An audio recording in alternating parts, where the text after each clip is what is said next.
ఒక నిమిషం ఆగరాదేంది అరే పక్కకు తీసుకో ఆగే కాళ్ళు ఉన్నాయి ఒక నిమిషం ఆగు పక్కన నుంచి ఆగు చెప్పండి మీరు చెప్పండి ముందుకు పోనయ్యా దిగని ఎట్లా దిగాలి కాళ్ళు ఉన్నాయిడా అయిపోయి ఆగు కాదు ఏం కాగా నాకు జర ముందు తీసుకో బాబు సైడ్ లో మాట్లాడుకునే అరే కొద్ది ముందు కండి కొద్దిగా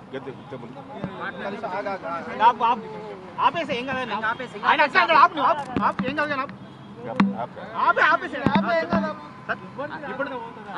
అదే అప్పుడు తిరుపతి అన్నకు 2 నెంబర్స్ పంపించినామని చెప్పి నోటీస్ ఇచ్చారు.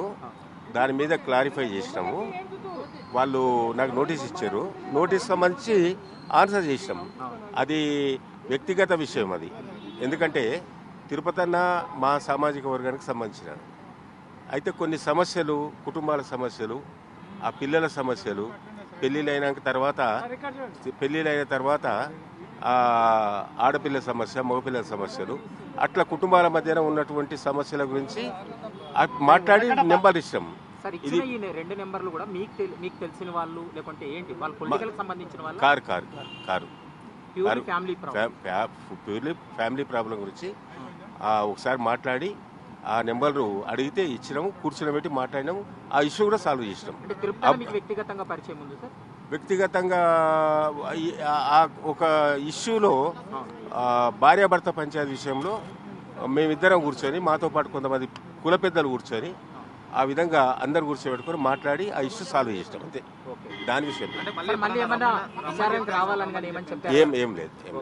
అంటే కేవలం బీఆర్ఎస్ మాజీ ఎమ్మెల్యేలను టార్గెట్ గా చేసుకొని నోటీసులు వస్తున్నాయి, ఎలా చూస్తారు? ఎందుకంటే ఇదంతా బీఆర్ఎస్ అని చెప్తున్నారు. అవునవును. ఇప్పుడు బీఆర్ఎస్ మాజీ ఎమ్మెల్యేలను టార్గెట్ చేసినా ఏది చేసినా మేము నీతి నిజాయితీగా ఉన్నాం కాబట్టి, పొలిటికల్గా పారదర్శకంగా చేసినాం కాబట్టి, మేము ఎక్కడ అవినీతి కానీ అక్రమాలు కానీ ఇలాంటివి కూడా చేయలేదు కాబట్టి మాకు ఎలాంటి ఇబ్బంది లేదు, భయం లేదు, దాని సందేహం లేదు. మీరు విచారణకైతే సహకరిస్తాం. దాన్ని తప్పు చేయనప్పుడు మేము ఎందుకు భయపడవలసిన పని లేదు. సార్, మీరు ఇచ్చిన 2 నెంబర్లు ట్యాప్ అయి ఉన్నాయన్నది అసలైన తొలి వెలుగు. ఫాలో వాట్సాప్ @తొలి వెలుగు official.